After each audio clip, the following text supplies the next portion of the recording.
Hello students, welcome to Smart Knowledge. और आज की जो वीडियो है उसमें डिस्कस करने वाले हैं mid term exam for class 9 subject science, इसकी मार्किंग स्कीम को।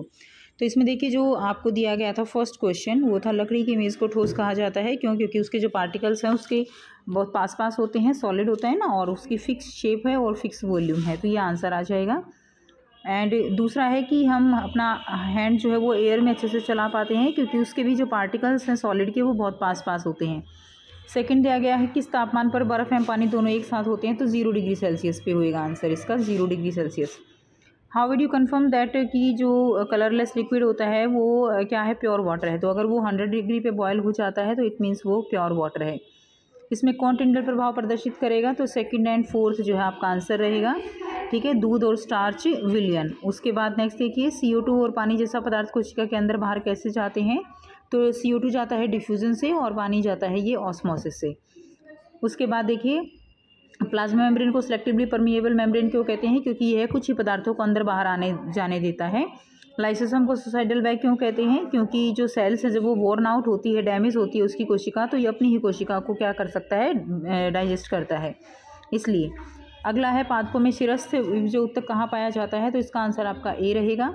नेक्स्ट 8th का आंसर आपका जो है ये कैसी होंगी, सिलेंड्रिकल होंगी, ब्रांच्ड होंगी। उसके बाद 9th का आंसर जो आपका रहेगा इसमें जो है यहाँ पे, तो इसमें ये दोनों में ही क्या हो जाएगा, यहाँ पे फॉल्स, यानी ये दोनों ही क्या हैं, गलत हैं। विस्थापन के लिए ये आंसर आ जाएगा। अगले में आपको न्यूमेरिकल जो है वो करना था। उसके बाद नेक्स्ट देखिए 10th क्वेश्चन में इसका हो जाएगा बी, कार बी जो है वो सबसे धीमी है, आंसर आप मैच कर सकते हो। उसके बाद आपको दिया गया है 11th, तो रस्सी से बांधने की सलाह क्यों दी जाती है, due to the inertia of motion. ठीक है, प्रथम नियम के अनुसार। उसके बाद इसमें आ जाएगा न्यूटन की गति का दूसरा नियम पर आधारित है, तो इसमें आपको देना था कि why how does a karate player break a slab of ice with a single blow. तो ये इसका रीज़न भी क्या है कि टाइम जो है इसमें कम होता है और फोर्स ज़्यादा लगता है, तो ये न्यूटन सेकंड लॉ के ऊपर आधारित है, ये आ जाएगा। ठीक है, उसके बाद नेक्स्ट देखिए अथवा में दिया गया है, तो इसमें आपका आंसर जो है ऑल ऑफ द अबव रहेगा, डी। उसके बाद नेक्स्ट आपको दिया गया है भंडारण के दौरान अनाज के नुकसान के लिए कौन से कारक जिम्मेवार हैं, तो इसके लिए जो रैट्स होते हैं और जो टेम्परेचर है वो सब इसके लिए जिम्मेवार हैं, वो लिखना था। 14, 15, 16 आपको असर्शन रीज़न दिया गया है, तो इसमें आपका आंसर जो है यहाँ पे डी रहेगा, 14 का डी रहेगा, बी रहेगा। ठीक है, 14 का बी रहेगा, 15 का आपका आंसर ए रहेगा। क्लियर, 15 का आपका ए रहेगा और में भी जो आंसर रहेगा वो भी आपका ए रहेगा। उसके बाद नेक्स्ट 16 का आंसर आपका दिया गया है, यहाँ पे ए रहेगा आंसर। उसके बाद देखिए नेक्स्ट 17 में जो दिया गया है आपको एक ये जो है पैराग्राफ दिया गया है, इसमें आपको बताना है, तो इसमें फर्स्ट का आंसर आपका बी रहेगा, ताज़ी पानी की मछलियाँ। सेकंड का आंसर आपका रहेगा मत्स्य पालन या मछली। थर्ड का आंसर जो आपका रहेगा वो रहेगा समुद्री संवर्धन यानी मैरीकल्चर। उसके बाद फोर्थ का आंसर आपका यहाँ पे बी रहेगा, एक्वाकल्चर जलीय कृषि। फिफ्थ का आंसर आपका यहाँ पे रहेगा इनलैंड यानी अंतस्थलीय मत्स्य की, इनलैंड फिशरीज, ये आ जाएगा। उसके बाद 18th में आपको यहाँ पे फिर से पैराग्राफ दिया गया है जो आपको पढ़ना है, और इसके फर्स्ट का आंसर ए रहेगा सोल। सेकंड का आंसर आपका यहाँ पे रहेगा इमल्शन, बी रहेगा। ठीक है, थर्ड का आंसर आपका यहाँ पे रहेगा सी, फोम। उसके बाद फोर्थ का आंसर जो रहेगा आपका, फोर्थ का आंसर आपका एरोसोल रहेगा, डी। फिफ्थ का आंसर आपका जो है यहाँ पे जेल रहेगा, फिफ्थ का आंसर जेल होगा। 19 फिर से एक अनुच्छेद दिया गया है और इसको पढ़ के आंसर करने हैं, तो इसमें फर्स्ट का आंसर आपका बी रहेगा, always act on different bodies, यानी हमेशा अलग अलग वस्तुओं और विपरीत दिशाओं में कार्य करते हैं। सेकंड का आंसर आपका बी रहेगा, आगे मूव फॉरवर्ड, आगे बढ़ेगा या आगे धकेलेंगे।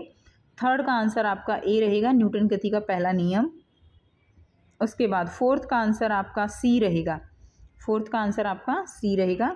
उसके बाद नेक्स्ट देखिए फिफ्थ का आंसर आपका बी रहेगा। ठीक है, फिफ्थ का answer first and third B रहेगा। फिर से जो है आपको 20th में अनुच्छेद दिया गया है, तो यहाँ पे आपका फर्स्ट का आंसर ए रहेगा, स्क्वेमस एपिथेलियम। सेकंड का आंसर आपका बी रहेगा, टेंडॉन। ठीक है, कंडरा। एंड थर्ड का आंसर आपका लिगामेंट यानी स्नायु। फोर्थ का आंसर आपका ब्लड यानी रक्त रहेगा। तरल आधात्री जो है वो क्या है, रक्त है। इसमें आपका फोर्थ का जो आंसर रहेगा वो आपका सी आंसर रहेगा। एंड नेक्स्ट देखिए फिफ्थ का जो आंसर आपका यहाँ पे दिया गया है वो आपका बी आंसर रहेगा। फिफ्थ का आंसर बी रहेगा, जिसमें फर्स्ट और सेकंड दोनों रहेंगे। नेक्स्ट देखिए, नेक्स्ट है आपको 20th क्वेश्चन, जिसमें फर्स्ट का आंसर उत्तक जो हमारे मुंह की भीतरी परत बनाते हैं वो है squamous epithelium, Shalki epithelium. Second का आंसर आपका जो रहेगा सेकंड, उसका आंसर आएगा आपका टेंडॉन। नेक्स्ट देखिए, नेक्स्ट लिगामेंट रहेगा, थर्ड का सी लिगामेंट। एक तरल आधात्री के साथ संयोजी उत्तक क्या होता है? रक्त होता है, इसका आंसर आपका डी रहेगा। आफ्टर दैट मस्तिष्क में उपस्थित उत्तक कौन सा है? नर्वस टिश्यू, तंत्रिका उत्तक आंसर है। नेक्स्ट देखिए खंड ब में, अब ये क्वेश्चन जो है लार्ज क्वेश्चन, यानी आपको इनको थोड़ा डिस्क्रिप्टिव करके लिखना था, तो ये ज़्यादा मार्क्स के हैं, तो इसमें से कुछ एक हम डिस्कस करेंगे। यहाँ पे आपको केल्विन में बदलना है, तो क्या हो जाएगा? इसमें 273 हम प्लस कर देंगे तो ये केल्विन में चला जाएगा। गर्म शुष्क दिनों में डेजर्ट कूलर जो है बेहतर ठंडा क्यों रहता है? तो टेम्परेचर ज़्यादा होने से इवेपोरेशन ज़्यादा होता है, ये कॉन्सेप्ट रहेगा इसमें, बुलेट पॉइंट जो आपको लिखना था। उसके बाद है नेक्स्ट देखिए, मैक्रोन्यूट्रिएंट्स कौन से हैं? 2 लिखने हैं, तो पोटाशियम, सोडियम, ये मैक्रोन्यूट्रिएंट्स हैं। उसके बाद विलियन के जो है यहाँ पे एक सहमांगी विषमांगी के रूप में दिया गया है, तो आपको इनको पहचानना था। विलियन के घटक जो है वो आपको बताने थे, कौन से हैं विलियन के जो घटक हैं, विलायक है, विलेय है, वो बताना था। आयोडीन का टिंचर क्या होता है? आयोडीन इन एल्कोहल, ये आयोडीन का टिंचर है। क्या जो विलियन है टिंडल प्रभाव दर्शाते हैं? तो नहीं दिखाते, क्योंकि उनके पार्टिकल्स बहुत ज़्यादा छोटे होते हैं। ठीक है, ये आपको लिखना था। उसके बाद आपको न्यूमेरिकल दिया हुआ है, जिसमें आपको एफ दिया हुआ है, ए दिया हुआ है, तो यहाँ से आपको जो है क्या निकालना है? मान निकालना है। उसके बाद देखिए नेक्स्ट आपको भी न्यूमेरिकल दिया गया है, जो आपको V square minus U square is equal to 2as लगा के इसको सॉल्व करना था। उसके बाद आपको एनिमल सेल का डायग्राम ड्रॉ करना था।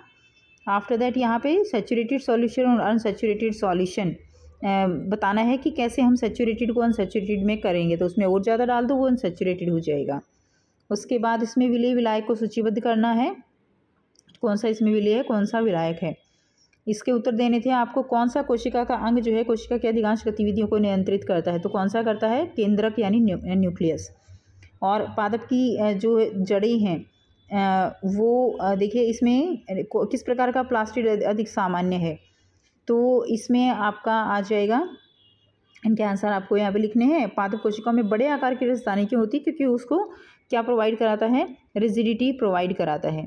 ठीक है, और बी का आंसर आपका लीफ पादप की पत्तियों में अधिक सामान्य है। किस प्रकार के प्लास्टिड जो है वो सामान्य है? पत्तियों में जो है वो सामान्य है, लीव्स ऑफ द प्लांट। उसके बाद नेक्स्ट देखिए क्वेश्चन नंबर 29 दिया गया है। इन तीनों के बीच में डिफरेंस आपको बताना था, जो कि बहुत ही ईजी है, डायरेक्ट क्वेश्चन है। फ्लोएम को जो जटिल उत्तक क्यों माना जाता है? क्योंकि ये एक से ज़्यादा टाइप की सेल से बने होते हैं। मृत घटक कौन सा होता है? तो फ्लोएम फाइबर जो है मृत घटक होता है। और फ्लोएम उत्तक का कार्य होता है कंडक्ट जो है करना, फूड को कंडक्ट करना। गति वो एक अदिश राशि है, और वेग जो है वो कैसी है? वो एक वेक्टर राशि यानी सदिश राशि है। यदि वस्तु की गति लगातार कम हो रही है तो उसको क्या कहा जाता है? उसको मंदन कहा जाता है, रिटार्डेशन कहा जाता है। ये सदिश राशि, इसका SI मात्रक, त्वरण का SI मात्रक क्या है? मीटर पर सेकंड स्क्वायर, मीटर पर सेकंड स्क्वायर। उसके बाद आपको इनर्शिया की डेफिनेशन देनी थी। 2 फैक्टर बताने हैं जो कि क्या है? संवेग को निर्धारित करते हैं, तो वो कौन से हैं? मास एंड वेलोसिटी, द्रव्यमान और वेग। ठीक है, उसके बाद ये न्यूमेरिकल आपको सिंपल सा है, सॉल्व करना था। उसके बाद नेक्स्ट से 33 क्वेश्चन दिया गया है। कौन कौन से कारक है जिनके लिए फसल की किस्म के सुधार किए जा सकते हैं? इनके भी आंसर थोड़े से बच्चों आपको बड़े ही लिखने हैं। गोल्जी उपकरण के संरचना, कार्य, केंद्रक का कार्य क्या है? ATP का पूरा नाम देखिए, डीऑक्सी राइबो न्यूक्लिक एसिड, और ATP का है एडिनोसिन ट्राइफॉस्फेट, ये इनकी फुल फॉर्म थी। क्लियर? और कौन कौन से प्लास्टिक होते हैं? तो ल्यूकोक्लोरो और क्रोमोप्लास्टिड होते हैं, उनके फंक्शन आपको लिखने थे। उसके बाद है वाष्पीकरण किस पे डिपेंड करता है? टेम्परेचर, सरफेस एरिया है, क्षेत्रफल है ना, स्पीड है, ह्यूमिडिटी है, इनके ऊपर डिपेंड करता है। गर्मियों में हमें सूती कपड़े पहनने चाहिए। उदरोपातन होता है जो डायरेक्ट सॉलिड से गैस में कन्वर्ट हो जाए और गैस से सीधा सॉलिड में कन्वर्ट हो जाए। उसके बाद आपको न्यूमेरिकल दिए गए हैं। ऑटोमोबाइल का चाल मापी और पथ मापी से क्या मापा जाता है? तो चाल मापी से उसकी चाल मापी जाती है और पथ मापी से उसकी तय की गई दूरी मापी जाती है। तो ये आपकी कंप्लीट मार्किंग स्कीम हो गई। आई होप आपके लिए बेनिफिशियल रहेगी ये देखने में कि आपके जो मार्क्स हैं वो आपके लगभग कितने आने वाले हैं। सो मिलते हैं नेक्स्ट वीडियो में, और जैसे ही इसकी मार्किंग स्कीम ऑफिशियल वाली आएगी ना, जिससे आपका पेपर चेक होगा, वो जैसे ही आती है मैं आपके साथ ज़रूर शेयर कर दूँगी। Take care, bye bye.